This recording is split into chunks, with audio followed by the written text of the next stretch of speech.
The Inquilab times में आप सभी का स्वागत है और मैं हूं आपके साथ फरहान।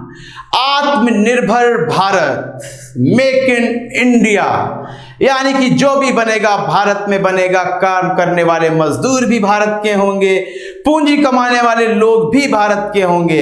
अब बिल्कुल हिस्सा नहीं लगने देंगे हम विदेशों का। विदेशी कंपनियों को बेदखल कर देंगे, बाहर कर देंगे और आत्मनिर्भर भारत को इतनी आगे तक ले जाएंगे कि हम विश्व गुरु के रूप में सामने आएंगे। यह सुनहरा सपना, या हम झूठा सपना कहें, दिखाया है इस वक्त के सत्ताधारी दल ने, प्रधानमंत्री मोदी ने। यह झूठ बोले हुए अभी ज्यादा समय नहीं हुआ है कि इस झूठ की हवा निकल जाती है। यह हवा किस तरह निकली है, आइए हम आपको बता देते हैं।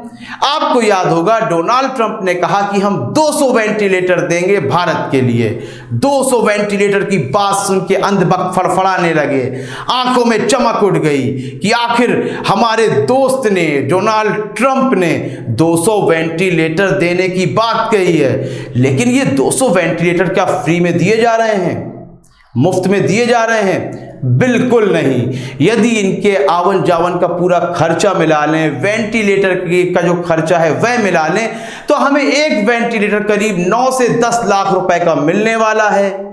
जो पैसे हमें अमेरिका को देने होंगे, तो दोस्ती किस बात की? यह तो व्यापार चल रहा है। इस बुरे संकट में अमेरिका की जो अर्थव्यवस्था निचले पायदान पर जाती जा रही है, तो वह व्यापार करेगा ही और पहला उसको ग्राहक भारत मिल जाता है। लेकिन अंधभक्तों की आंखों की खुशी में मुझे एक हंसी आ रही थी कि कोई क्या इतना अंधभक्त हो सकता है कि वह आगे पीछे सोचने की कोशिश भी ना करे और खुश हो जाए। तो इसी का हम दूसरा उदाहरण आपको देते हैं। जर्मनी की कंपनी है, जूते बनाती है, वॉन वेल्क्स नाम है।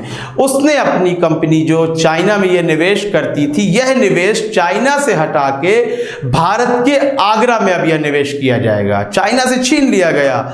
वह कम से कम हम आपको बता दें कि 30 लाख जोड़ियां बनाएगी जूते पहले चरण में, और 110 करोड़ रुपया भारत में निवेश करेगी। बहुत अच्छी बात है, रोजगार भी बढ़ेगा। लेकिन यहां भी आत्मनिर्भर भारत की जो हवा है वह निकल गई है। जिस तरह प्रधानमंत्री मोदी लगातार मेक इन इंडिया, आत्मनिर्भर भारत, तो आप क्यों विदेशी कंपनियों को बुला रहे हैं अपनी कंपनी बनाइए?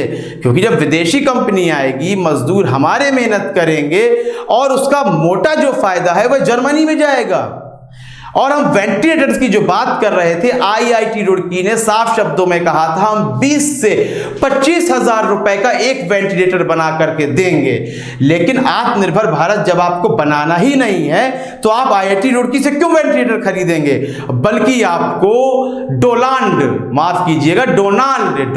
ट्रंप से आपको खरीदना है, दोस्ती बढ़ानी है। यह परिस्थिति है आत्मनिर्भर भारत की। सोचें आप, जो डोनाल्ड को डोलांड बोल रहा है, उसको अपना दोस्त बता रहा है, कोरोना के बीच में उसका स्वागत किया जा रहा है। हाँ, चुनाव जीतने के लिए डोनाल्ड ट्रंप को बुलाया जाता है, झुग्गियों के आगे दीवारें खड़ी कर दी जाती हैं। शर्मनाक बात है, डूब मरने की बात है किसी के लिए भी। हम यहां सत्ताधारी दल को निशाना नहीं बना रहे हैं। जो व्यक्ति ऐसा करेगा अपने देश की गरीबी को छुपाएगा, माफ कीजिएगा, गरीबों को नहीं, अपने ही देश के गरीबों को छुपाएगा। वह शर्मसार कर रहा है भारत को, क्योंकि हमारी गरीबी से सभी लोग वाकिफ हैं। यहाँ कितना निम्न वर्ग है वह लॉकडाउन में दिख जाता है। जब प्रवासी पैदल चल कर जाते हैं, तब वह दीवार उन लोगों को नहीं रोक पाती है। अब कौन सी बड़ी दीवार बनाने वाले हैं प्रधानमंत्री नरेंद्र मोदी कि यह प्रवासी डोनाल्ड ट्रंप को न दिखाई दें? आत्मनिर्भर भारत के सपने में यदि कोई गरीब जी रहा है, तो मैं उसका यह भ्रम दूर कर देना चाहता हूं कि कोई आत्मनिर्भर भारत नहीं बनने वाला है। सिर्फ विदेशी कंपनियां आएंगी, अपना मोटा हिस्सा लेकर चली जाएंगी। जिस तरह ये जूते की कंपनी आ रही है जर्मनी की, वेंटिलेटर भी हम अमेरिका से खरीद रहे हैं। डूब मरने की बात है, शर्म करने की बात है। आपको क्या लगता है? कमेंट सेक्शन में प्रतिक्रिया द्वारा जरूर बताएं। आपका लाइक, शेयर और सब्सक्राइब हमें साहस प्रदान करेगा। हम और भी बाकी के साथ अपने कार्यक्रमों को अंजाम दे पाएंगे। ज्यादा से ज्यादा ग्राउंड रिपोर्ट आपके सामने पेश करेंगे। यदि आप हमारी ग्राउंड रिपोर्ट्स देखना चाहते हैं तो ग्राउंड रिपोर्ट्स की प्लेलिस्ट में जाएं और हमारी ग्राउंड रिपोर्ट्स भी देखें। और तब तक के लिए दीजिए इजाजत और बने रहिए इंकलाब टाइम्स के साथ। हर छोटी से छोटी न्यूज़ हम आपके सामने पेश करेंगे।